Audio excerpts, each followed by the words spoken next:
Neuro नहलाए हुए कामत गुलजार. In this era, a multitude of vices are prevalent in society. Sinful temptations lie at every turn and every corner, seeking to corrupt and destroy the fabric of society.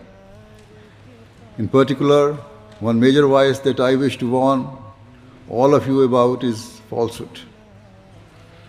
Falsehood is evident at all levels of society, to the extent that many people, in order to fulfill their worldly desires or interests, lie without thinking and consider their untruths to be very insignificant.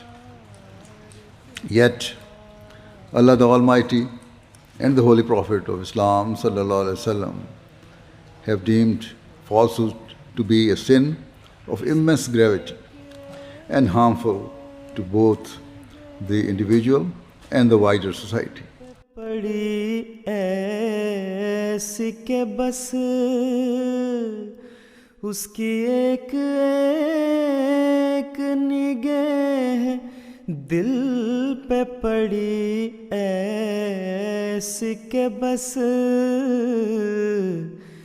अर्ज करने को न था कुछ लबे इज़हार के पास.